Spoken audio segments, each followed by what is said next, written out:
캄보디아 현지의 스캠 산업이 점차 거대화되는 가운데 정부가 추정한 1000명 남짓의 한국인 가담자 수가 실제보다 훨씬 많을 수 있다는 가능성이 제기되고 있습니다.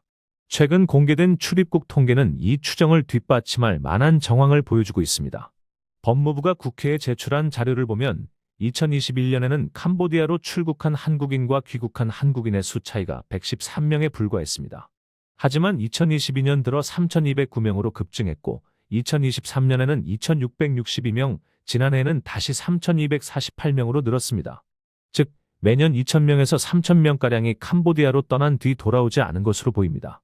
출국자 수 자체도 폭발적으로 증가했습니다. 2021년 5,476명이던 캄보디아행 한국인은 2022년 35,606명, 2023년 84,378명, 지난해에는 10820명으로 3년 사이 약 18배가량 늘었습니다. 반면 같은 기간 귀국자는 2021년 5,363명, 2022년 32,397명, 2023년 81,716명, 지난해 97,572명으로 집계됐습니다.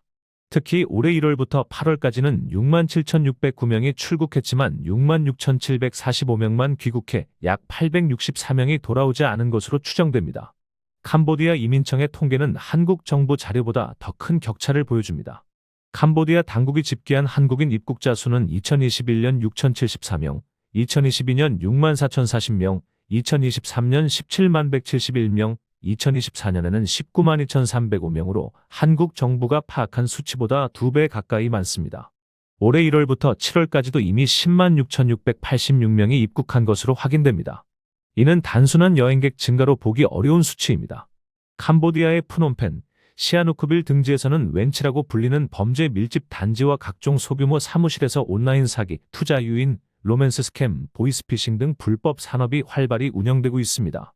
현지 관계자들에 따르면 이러한 범죄 조직에는 한국인들이 다수 포함되어 있으며 실제 가담 인원은 정부가 발표한 1,000명을 훨씬 웃돌 것으로 추정됩니다. 일부는 태국, 베트남 등 인접국을 통해 우회 입국하거나 체류 신분을 숨긴 채 범죄 조직에 흡수되는 사례도 있다고 알려졌습니다. 정부와 국회 일각에서는 단순한 불법 체류 문제가 아니라 해외에서 조직적으로 운영되는 한국인 중심의 스캠 산업이 확대되고 있다는 점을 심각하게 보고 있습니다. 특히 출입국 통계에 불일치는 미복귀자 중 일부가 범죄 조직에 연루되었을 가능성을 시사합니다. 이에 국회 관계자는 정부가 미복귀자 명단을 중심으로 캄보디아 현지의 인력 실태를 전면 재점검해야 한다고 강조했습니다.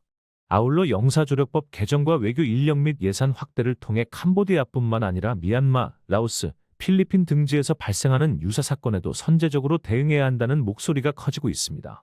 결국 이번 통계는 단순히 숫자의 문제가 아니라 해외에서 점차 구조화되고 있는 스캠 산업 속에 한국인들이 어떤 식으로 포섭되고 이용되고 있는지를 보여주는 경고 신호로 받아들여지고 있습니다.